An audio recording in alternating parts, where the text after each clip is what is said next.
Secretary দুইজন, সাইদা রহমান, আসসালামু আলাইকুম। মার্জিয়া বেগম, আসসালামু আলাইকুম। আর আছেন আমার করম পরিষদ সদস্য এবং রাজনীতি বিষয়ক দায়িত্বশীলা ডাক্তার হাবিবা আক্তার চৌধুরী সুইট। আসসালামু আলাইকুম। এখন আমরা নির্বাচন কমিশনে বিষয়টা নিয়ে এসেছি, সেটা খুব সংক্ষেপে আপনাদের সামনে তুলে ধরছেন আমাদের Habiba Chowdhury. Assalamu alaikum wa rahmatullah. This is the first time Bangladesh Jamaat Islami Mohila Wings থেকে আমরা এসেছি। This is the first time. আপনাদের সবাইকে আমি আমাদের পক্ষ থেকে আন্তরিক ধন্যবাদ জানাচ্ছি। আপনাদের সামনাসামনি হওয়ার জন্য আমরা এসেছি। তো যে বিষয়টা আজকের ইস্যু হিসাবে আমরা নিয়ে এসেছি, আপনারা সবাই অবগত আছেন, সারা বাংলাদেশে আমাদের মা বোনদের উপরে যে হামলা হচ্ছে সে ব্যাপারে কেউ অজ্ঞাত নন, সবাই জানেন, যেহেতু আপনার প্রেসের সাথে আছেন। আমরা সেই প্রতিবাদ করার জন্য এখানে এসেছি। সমস্ত বাংলাদেশের সমস্ত মা বোনদের পক্ষ থেকে বাংলাদেশ জামাত ইসলামীর মহিলা বিভাগ আমরা এসেছি, ছুটে এসেছি। আমরা ঘরে বসে থাকতে পারিনি। বিভিন্ন জায়গায় আমরা অনেকগুলো ইনসিডেন্টসের ডকুমেন্টস সহ আমরা নির্বাচন কমিশন ওনাদের কাছে জমা দিয়েছি with documents. This is the স্মারকলিপি যেটা আমরা ওনার কাছে জমা দিয়েছি। ইন ডিটেলস আমি যাব না।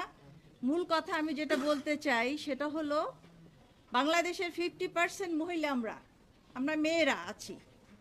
এই ইলেকশনে আমরা চাই আমরা সবাই পার্টিসিপেট করব উইথ কারেজ এবং উইথ ভালো একটা পরিবেশ, সুষ্ঠু একটা পরিবেশে আমরা ভোট দিতে চাই। কারণ গত 15-16 বছর আমরা কেউ কিন্তু ভোট দিতে পারিনি। সুতরাং এই ইলেকশনটা আমাদের জন্য খুবই গুরুত্বপূর্ণ। সেই ইলেকশনে আমাদের বোনদেরকে প্রতিহত করার জন্য আমি মনে করি একটা গভীর ষড়যন্ত্র চলছে। যেহেতু 50% মহিলা আমরা আছি, সেই প্রতিবাদ করার জন্য আমরা এখানে এসেছি। আপনারা জানেন বাংলাদেশ জামাত ইসলামী মেয়েদের সম্মান করে, নারীদের মর্যাদা অধিকার প্রতিষ্ঠার জন্য তারা আপ্রাণ চেষ্টা করছে। আপনারা জানেন আমাদের 43% আমরা ওমেন রিপ্রেজেন্টেটিভ আছি বাংলাদেশ জামাত ইসলামীতে। আমাদের অ্যাডভাইজারি কমিটি, আমাদের এক্সিকিউটিভ কমিটি, সেখানে আমাদের মোর দ্যান 40% ওমেন আমরা রিপ্রেজেন্ট করছি। সুতরাং এই অর্গানাইজেশন নারীদের মূল্য দিচ্ছে, সম্মান দিচ্ছে এবং আমাদের অধিকার দিচ্ছে। এই অধিকার সম্মান যাতে সারা বাংলাদেশের সমস্ত নারীরা পেতে পারে, এই মিশন এবং ভিশন নিয়ে আমরা এগিয়ে যাচ্ছি। আলহামদুলিল্লাহ, রুরাল থেকে আরবান এরিয়া সব জায়গায় কিন্তু আমাদের প্রতিনিধিত্ব আছে। আপনারা জানেন যে আমাদের প্রত্যেকটা জায়গায় আমাদের মেয়েদের মধ্যে, নারীদের মধ্যে কাজ হচ্ছে। আমরা তাদের লিডারশিপ ট্রেনিং দিচ্ছি, তাদের মধ্যে মানবিকতার কাজ যারা করতে পারে তাদেরকে ট্রেনিং দিচ্ছি। এবং আলহামদুলিল্লাহ বাই দিস টাইম আমাদের পরিচয় আমাদের সাধারণ নারীরা পেয়ে গিয়েছেন। এবং যারই ফলশ্রুতিতে এই বাধা আসছে, কিছু মহল, আমি নাম বললাম না, কিছু মহল এই অ্যাক্টিভিটিসকে পছন্দ করছে না। তারা মনে করছে ইলেকশনে যদি নারীরা কোনো দিকে ঝুঁকে যায় তাহলে এটা তাদের জন্য ক্ষতির কারণ হবে। আমি মনে করি এই প্রতিহিংসার কারণে তারা আমাদের উপর হামলা চালাচ্ছে। আপনাদের মাধ্যমে আমরা প্রতিবাদ জানাতে চাই এবং আপনারা সঠিক চিত্রটা তুলে ধরবেন। আমাদের বোনদের উপরে কেন অত্যাচার হচ্ছে টু দ্য পয়েন্ট আপনারা অ্যানালাইসিস করেন, দেখবেন যে তারা আমাদের উপরে হামলা করছে। আমরা কখনো কারো উপরে কোনো সহিংসতা বা কোনো খারাপ কথা বলছি না। সুতরাং এই দাবি নিয়েই আমরা এসেছিলাম। নির্বাচন কমিশনের সামনে তাদের দৃষ্টি আকর্ষণ করেছি যে আপনারা নিরপেক্ষভাবে এই ব্যাপারে আমাদের সহযোগিতা করবেন এবং আমাদের সুষ্ঠু পরিবেশ সৃষ্টি করে দেন, যাতে করে 12 তারিখে আমাদের বোনেরা, মায়েরা সুন্দরভাবে ভোট কেন্দ্রে যেতে পারে এবং সুন্দরভাবে তাদের মতামতটা ব্যক্ত করতে পারে। কারো মত এবং তার চিন্তাকে বাই ফোর্স আঘাত করে আমাদের এই গণমানুষের, নারীদের অধিকারকে কেউ রুখতে পারবে না। ইনশাল্লাহ এই সাহস আমাদের আছে। যেখানে বাধা আসবে সেখানে প্রতিরোধ করব ইনশাআল্লাহ। কেউ মনে করবে যে নারী অবলা, আমরা অবলা নই। আমরা সেই সাহসী মহিলা, আমাদের ঈমান আছে, বিশ্বাস আছে, আমরা সৎ কাজের প্রতি আমাদের দৃঢ় আন্তরিকতা আছে। আমরা ঠিক সেইভাবেই আমরা আমাদের মতামতকে ইনশাআল্লাহ প্রতিষ্ঠিত করব। এ ব্যাপারে কোনো বাধাকে আমরা বাধা মনে করব না, চ্যালেঞ্জকে আমরা অতিক্রম করব ইনশাআল্লাহ। এই দোয়াই আপনাদের কাছে চাচ্ছি এবং আপনারা আমাদেরকে সহযোগিতা করবেন ইনশাআল্লাহ। আমি professor doctor Habiba Chowdhury Sweet, আমি professor of radiology Ibn Sina medical কলেজে আছি। আমি পলিটিক্যাল অ্যাফেয়ার্স দেখি বাংলাদেশ জামাত ইসলামী ওমেন উইংস। ওনার আরেকটা পরিচয় আছে। কিন্তু আপনাদের দলের পক্ষ থেকে আসলে আমরা প্রার্থী দেখছি সংসদ নির্বাচনে। এটা আপনার কাছে কি মনে হয়, আপনারা কি এখনো কি সেই যোগ্যতায় পৌঁছাতে পারেননি? আপনারা বলেছেন আপনারা বলেছেন যে আপনারা সাংগঠনিক বিভিন্ন পদে আছেন জামাতে ইসলামের ভেতরে, আপনারা কাজও করছেন, কিন্তু এত বড় একটা জাতীয় নির্বাচন, সেই নির্বাচনে একটি মাত্র নারী প্রার্থীও কেন নাই? This is the common question. This is the common question I am facing because আমি পলিটিক্যাল অ্যাফেয়ার্স দেখছি। একটাই উত্তর, সেটা হলো বাংলাদেশ জামাত ইসলাম কখনো নারীর এম্পাওয়ারমেন্টের ব্যাপারে কখনো প্রতিবন্ধক নয়। আমরা প্রিপেয়ার হচ্ছি। আমরা আমাদের অ্যাডভাইজারি কমিটিতে আমরা ডিসিশন নিয়েছি। সেই অ্যাডভাইজারি কমিটি 43% ওমেন আছে পার্টিসিপেন্ট। সেখানে আমরা ডিসকাশন করেছি। সেক্ষেত্রে আমাদের সাংগঠনিকভাবে সিদ্ধান্ত হয়েছে যে এবার আমরা কোনো ক্যান্ডিডেট দিব না ইনশাল্লাহ। আমরা তো লোকাল ইলেকশনে আমরা পার্টিসিপেট করেছি, সেটা ডাটা তো আপনাদের কাছে আছে। সেই ইলেকশনে কিন্তু আমাদের বোনেরা রুরাল এরিয়াতে তারা পার্টিসিপেট করেছে।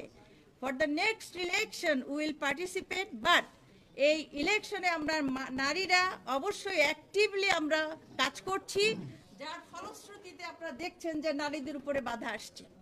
আপনারা যদি প্রস্তুত থাকেন সেক্ষেত্রে কি জামাতের শীর্ষ নেতৃত্বে পৌঁছানোর মতো কোনো?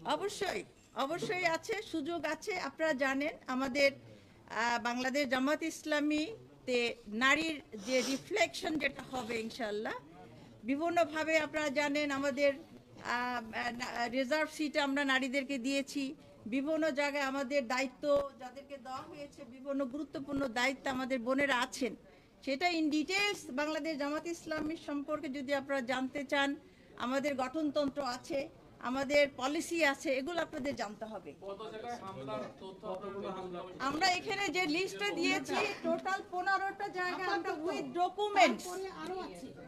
ডকুমেন্টস আমরা 15টা জায়গা উইথ ছবি উইথ ভিডিও আমরা সাবমিট করেছি। এছাড়া আরো অনেক আছে। সুতরাং উনি আন্তরিকভাবে শুনেছেন, উনি এই ব্যাপারটা পদক্ষেপ নেবেন। উনি বলেছেন আমাদের কথা, উনি মনোযোগ দিয়ে শুনেছেন এবং এই ব্যাপারে ওনার অবশ্যই পজিটিভ অ্যাটিটিউড আছে। উনি এই ব্যাপারে পদক্ষেপ নেবেন ইনশাআল্লাহ। আপনাদের জামায়াতে আমির তিনি নিজে বলেছেন যে আসলে কোনো নারী দলের শীর্ষ পর্যায়ে যেতে পারবে না। আপনারাও কি আসলে তাই মনে করেন কিনা? আপনাদের ভাবনাটা কি আসলে একটু জানতে চাই। হ্যাঁ আপাতত আচ্ছা, আমাদের যে বোনটা প্রশ্ন করেছেন এবং একজন ভাইও প্রশ্ন করেছেন। সাবসিডি প্রশ্ন করেন না। আচ্ছা, শীর্ষ পদে জামাত ইসলামী শীর্ষ পদ, তার মানে আপনারা বোঝাতে চাচ্ছেন যে আমির হতে পারবেন কিনা। এখানে আপনারা জানেন জামাতে ইসলামী হলো ইসলামী সংগঠন, তাই না? আর ইসলামী সংগঠন ইসলাম মেনে চলবে, এটাই স্বাভাবিক। যেখানে আল্লাহ তাআলা পবিত্র কোরআনে বলেছেন আর রিজালু কাওয়ামুনা আলান নিসায়, পুরুষ হচ্ছে নারীদের পরিচালক। তো এখানে আল্লাহর এই নির্দেশটা, এটা কোরআনের নির্দেশ, এটা ফরজ। সেই হিসাবে কোনো ইসলামী সংগঠনে নারীরা নেতৃত্বে আসতে পারে না। আর আমরা এটা মেনে নিয়েই আমরা ঈমান এনেছি, এটা মেনে নিয়েই আমরা চলছি। সুতরাং শীর্ষ পদে নারী আসাটা গুরুত্বপূর্ণ না, গুরুত্বপূর্ণ হলো নারীর অধিকার আদায় হচ্ছে কিনা। আপনারা দেখছেন বাংলাদেশের গত 54 বছরে 2 জন নারী প্রধানমন্ত্রী দীর্ঘদিন ছিলেন। কিন্তু নারীদের সমস্যার কি সমাধান হয়েছে? নারীদের প্রতি সহিংসতা কি কমেছে? নারীদের অধিকার কি আদায় হয়েছে? তাহলে শুধু নারী শীর্ষ পদে থাকলেই যে একটা কিছু হয়ে যাবে, কথা তো ঠিক না। বরং নারী হোক আর পুরুষ হোক, যিনি মানবিক হবেন এবং মানবিক মর্যাদা দিবেন নারীদের পুরুষদের সবাইকে, আমরা এই ধরনের নেতৃত্ব চাই। এই জন্য শীর্ষ পদে আমরা আসাটা জরুরি মনে করি না। পরিচয়টা বলতেন আপনি। আপনার নাম আর